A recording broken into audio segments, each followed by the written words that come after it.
திருப்பத்தூர் தெற்கு ஒன்றிய பகுதிகளில் பாஜக வேட்பாளர் திருமாறன் தீவிர பிரச்சாரம் மேற்கொண்டார். சிவகங்கை மாவட்டம் திருப்பத்தூர் சட்டமன்ற தொகுதியில் பாரதிய ஜனதா கட்சியின் வேட்பாளராக போட்டியிடும் தென்னிந்திய பார்வர்ட் பிளாக் கட்சி தலைவர் கே.சி. திருமாறன் திருப்பத்தூர் தெற்கு ஒன்றிய பகுதிகளான தேவரம்பூர், சௌமிய நாராயணபுரம், கொழிஞ்சிப்பட்டி, காட்டாம்பூர், பிள்ளையார்பட்டி, தரியம்பட்டி, தாணிப்பட்டி ஆகிய பகுதிகளில் தீவிர பிரச்சாரம் மேற்கொண்டார். பிரச்சாரத்தின் போது அவர் பேசியதாவது: நான் உங்களிடம் வாக்குகளை வாங்க வரவில்லை, வாக்குகளை கேட்டு வந்துள்ளேன். இந்த முறை மாற்றத்தை தாருங்கள். 20 ஆண்டுகளில் இந்த தொகுதி எந்த வளர்ச்சியும் இல்லாத உள்ளது.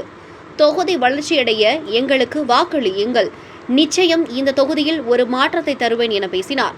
பிரச்சாரத்தின் போது உடன் அதிமுக மாவட்ட அவைத்தலைவர் ஏ.வி. நாகராஜன், பொதுக்குழு உறுப்பினர் கரு. சிதம்பரம், முன்னாள் மாவட்ட சேர்மன் பொன்மணி பாஸ்கரன், ஒன்றிய செயலாளர் முருகேசன், திருப்பத்தூர் நகர செயலாளர் இப்ராம்சா, அமமுக ஒன்றிய செயலாளர் பாலசுப்ரமணியன், அமமுக திருப்பத்தூர் நகர செயலாளர் ரஹீம், பாரதிய ஜனதா கட்சி ஒன்றிய தலைவர் தங்கபாண்டியன், முன்னாள் மாவட்ட செயலாளர் சேது சிவராமன், அதிமுக மாவட்ட சிறுபான்மை பிரிவு செயலாளர் சபா ராஜா முகமது, ஆசிப் இக்பால், மாவட்ட வழக்கறிஞர் பிரிவு ராஜசேகரன், ஒன்றிய பொருளாளர் பாஸ்கரன், ஒன்றிய ஜே பேரவை செயலாளர் காட்டாம்பூர் ரமேஷ், இளைஞர் இளம் பெண்கள் பாசறை மாவட்ட துணை செயலாளர்கள் கணேசன், தாணிப்பட்டி சக்திவேல் மற்றும் கூட்டணி கட்சி நிர்வாகிகள் பலர் கலந்து கொண்டனர்.